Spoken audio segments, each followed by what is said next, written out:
Whoa.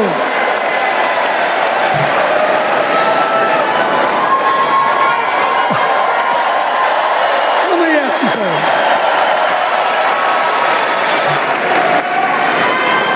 After the last 2 days, aren't you proud to be a Democrat? And I am very grateful to the Republicans and independents that have joined us, have been up here on the stage, and I hope they feel better about it now. Because I've seen all these things that even I have to be reminded of from time to time when I get my spirits down. I love seeing the Obamas here. I love seeing President Biden. And I thought Hillary gave a great speech, too. And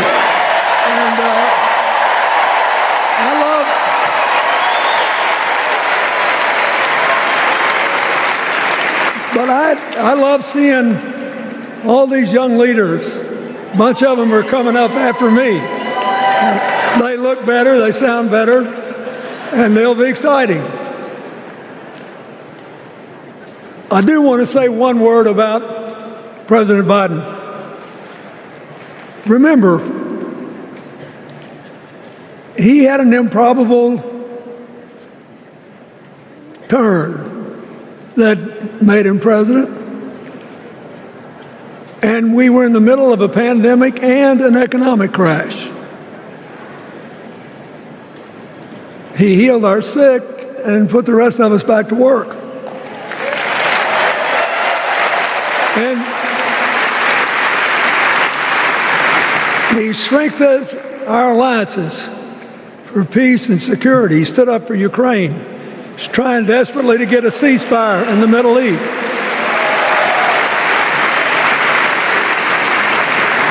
And then he did something that's really hard for a politician to do. He voluntarily gave up political power. And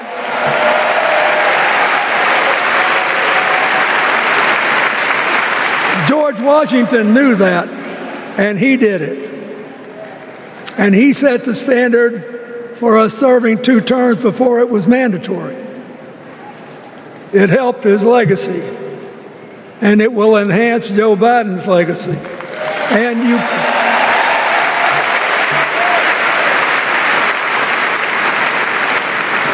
And it's a stark contrast to what goes on in the other party. So I want to thank him for his courage, compassion, his class, his service, his sacrifice.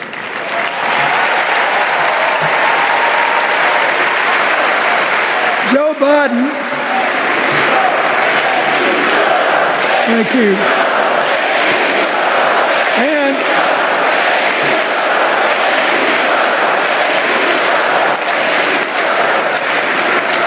he kept the faith, and he's infected a lot of the rest of us. Now let's cut to the chase. I am too old to gild the lily. 2 days ago, I turned 78, the oldest man in my family for 4 generations. And the only personal vanity I want to assert is I'm still younger than Donald Trump.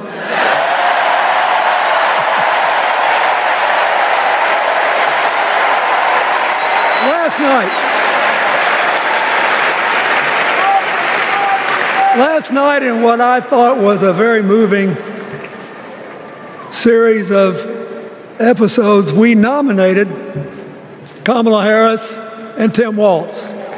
And just think about that. 2 leaders with all-American but still improbable life stories. It could only happen here. Their careers, after all, started in community courtrooms and classrooms. 2 leaders who spent a lifetime getting the good job done. Now, one of the things that I've noticed over my increasingly long life, that a presidential election is unique in several ways. First of all, it's the greatest job interview for the greatest job in the world. Secondly, the Constitution says we, the people, get to do the hiring. And the third thing is that every 4 years, we get to change the requirements for the job. So here's what I'm thinking, because I try to apply this in every election. Will this president take us backward or forward? Will this president give our kids a brighter future? Depends. Will this president bring us together or tear us apart? Will the president increase the peace, security, and stability and freedom that we enjoy and extend it to others as we can? We, the people, we have to make a decision about these kind of questions. And every 4 years, it's a little different because the people come at the candidates, and they say, as they're saying now, here are our problems, solve them. Here are our opportunities, seize them. Here are our fears, ease them. Here are our dreams, help them come true.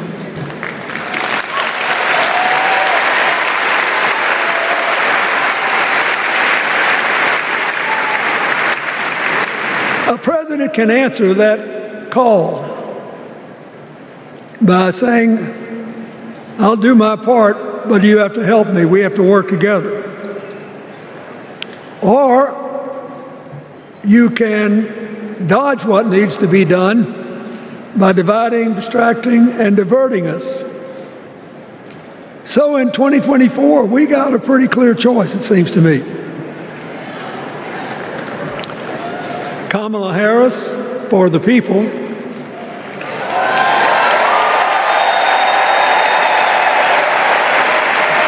and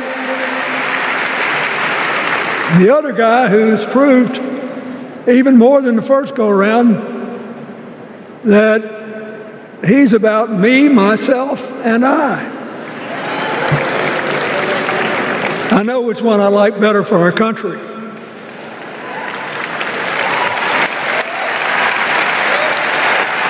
Kamala Harris will work to solve our problems, seize our opportunities, ease our fears, and make sure every single American, however they vote, has a chance to chase their dreams. You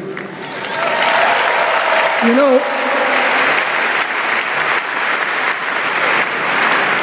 when she was young, she worked at McDonald's.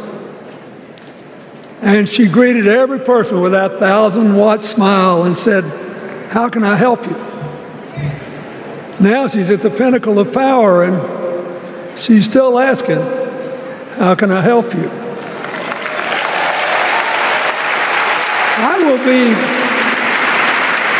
I'll be so happy when she actually enters the White House as president, because she will break my record as the president who spent the most time at McDonald's.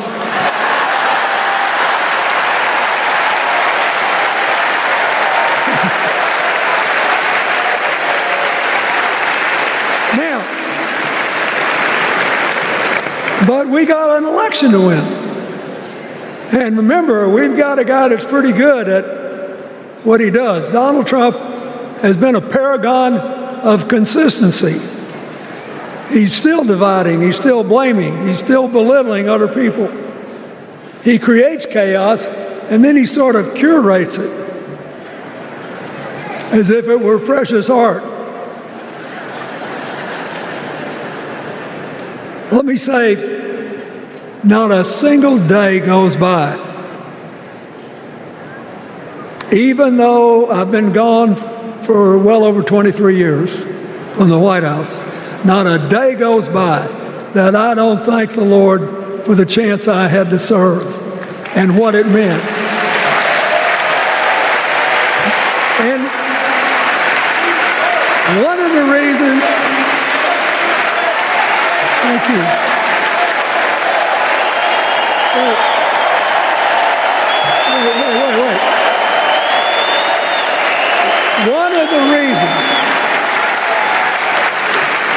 One of the reasons I love the job so much is that in the toughest times, even on the darkest days, if you tried hard enough, there was always something good you could do for somebody else. Now, some days that's not easy to do. You've got to deal with all these emergencies, or there's something going on here, there, or yonder. But Kamala Harris is the only candidate in this race who has the vision, the experience, the temperament, the will, and yes, the sheer joy to get something done.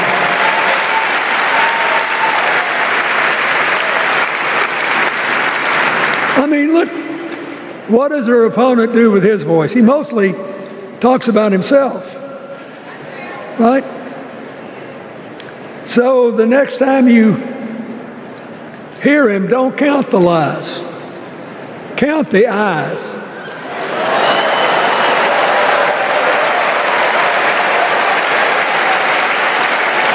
Count the eyes. His vendettas, his vengeance, his complaints, his conspiracies. He's like one of those tenors opening up before he walks out on stage, like I did, trying to get his lungs open by singing, me, me, me, me, me, me.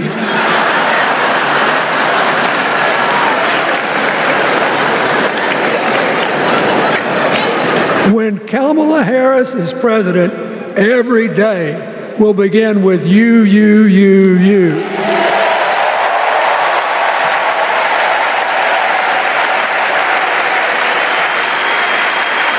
So,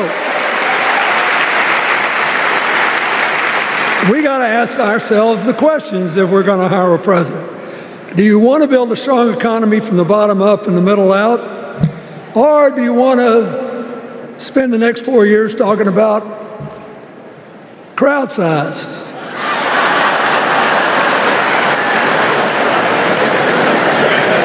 You're going to have a hard time believing this, but so help me, I triple-checked it.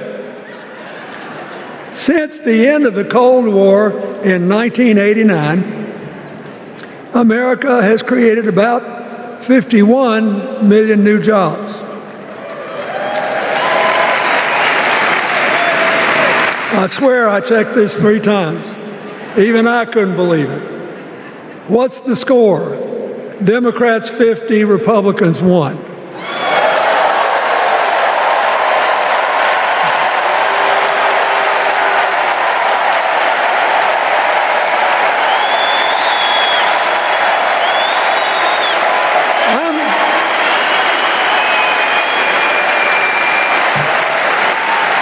I'm glad that we've got a championship winning coach on our team.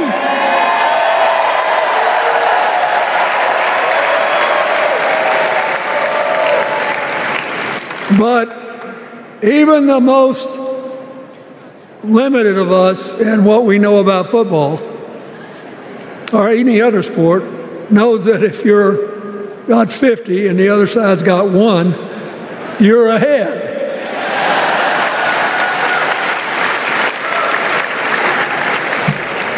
What about affordable housing? It's a terrible problem in America now. We need more. And affordable health care. That's why the Democrats put a limit on monthly payments for insulin and a $2,000 a year out-of-pocket limit and are trying to cover more drugs by bargaining for prices. We need more financing for small businesses. We need still to strengthen our alliances. I almost croaked in the first debate of this election season when President Trump said nobody respected America anymore like they did when he was president. Wait. And with a straight face. Look, you got to give him. He's a good actor. With a straight face, he cited as evidence of the respect that existed for us when he was there the presidents of North Korea and Russia.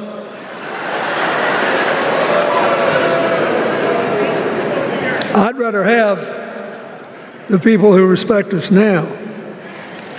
And one of the things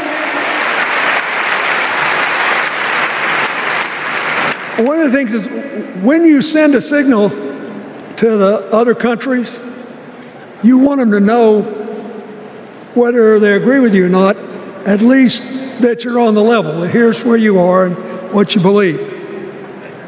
What are they supposed to make to these endless tributes to the late, great Hannibal Lecter?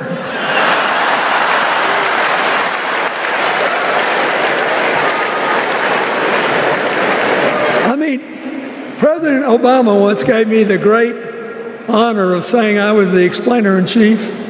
Folks, I've thought about it, and I don't know what to say.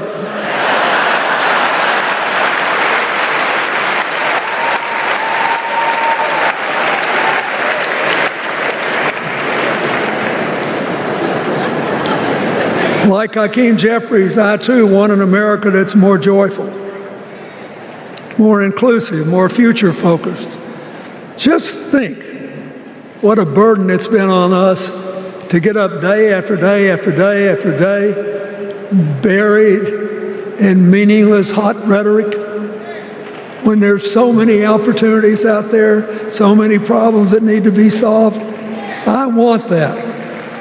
And that's the America Kamala Harris will lead. And she's already made her first presidential decision, and she knocked it out of the park when she asked Governor Tim Walz to be her nominee for vice president.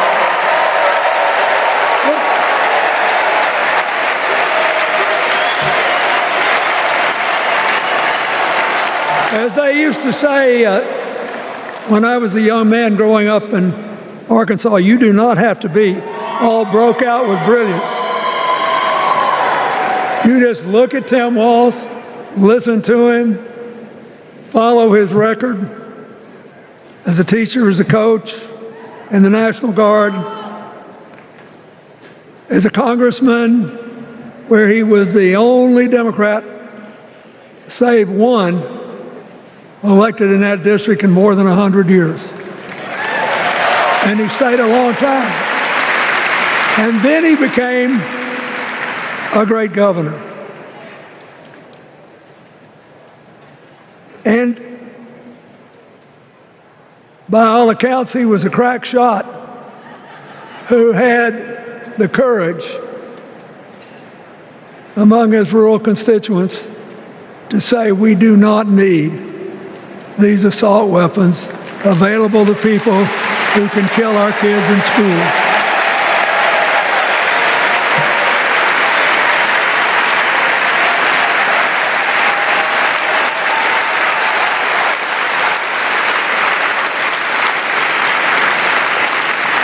So, armed with her first decision, Kamala Harris confronts an interesting dilemma. We're going to walk out of here feeling pretty good, I think. We've got energy, we are happy, we feel like a load's off our shoulders. And we know we're just being asked to fight the same fight that the forces of progress have had to fight for 250 years.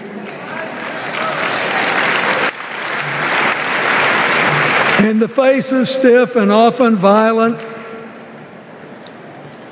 opposition, we have to find a way to go forward together, where we the people make our union more perfect. So that's a good thing. How could we possibly lose? Kamala Harris has fought for kids her whole life that were left out and left behind. She's taken on gangs trafficking across the border. She's fought to protect the rights of homeowners.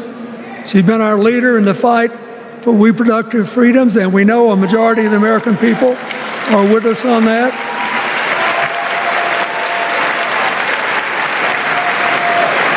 And she's gained an invaluable amount of experience as vice president, advancing our values and interests around the world. She's already said she's going to work really hard to make sure that no American working full-time lives in poverty or has to worry about their children living in poverty. She says that we got to make home ownership an achievable dream for everyone, not just a privilege.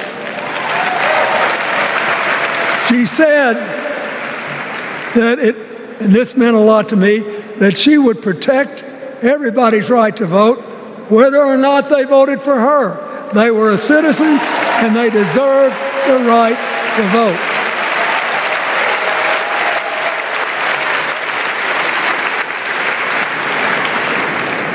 The other day, her opponent implied that as his people voted one more time, they'd be able to rig it from now on and they wouldn't have to vote again. You think they're kidding, but I know a lot of these folks, and most of them are really good people, but some of them think that they are bound to dominate America politically, economically, and socially, and they have to use politics to do it, and they should rig the system. I don't believe that. And so here's what I want to tell you. We've seen more than one election slip away from us when we thought it couldn't happen, when people got distracted by phony issues or overconfident. This is a brutal, tough business. I want you to be happy. One of the reasons that President-to-be Harris is doing so well is that we're all so happy.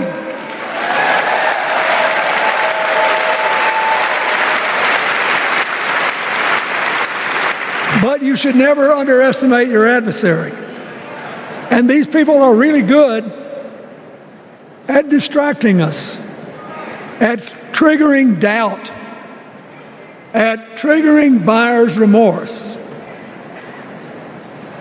As the Obama said so eloquently last night, they are human, you know. They're bound to make a mistake now and then. We got to be tough. And so, as somebody who spends a lot of time in small towns and rural areas in New York and Arkansas and other places, I urge you to talk to all your neighbors. I urge you to meet people where they are. I urge you not to demean them, but not to pretend you don't disagree with them if you do. Treat them with respect, just the way you'd like them to treat you.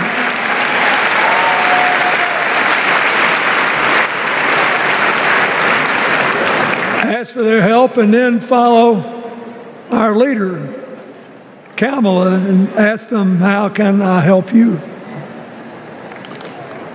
We Democrats right now have a lot of hay in the barn. We've got massive achievements, massive advances, but there's still a lot of slips between today and Election Day that we have to navigate. And so I want to say this from the bottom of my heart. I have no idea how many more of these I'll be able to come to. I started in '76, and I've been to every one since. But no, 72. Lord, I'm getting old. But here's what I want you to know. If you vote for this team, if you can get them elected and let them bring in this breath of fresh air, you will be proud of it for the rest of your life. Your children will be proud of it. Your grandchildren will be proud of it.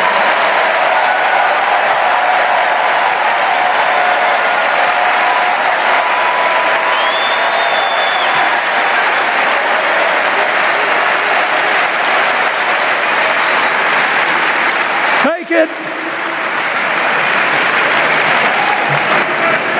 from a man who once had the honor to be called in this convention the man from hope. We need Kamala Harris, the president of joy, to lead us. So,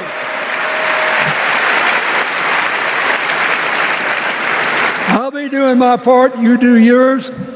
I'll see you when we're making a real joyful noise when the votes are counted. God bless you, and God bless America.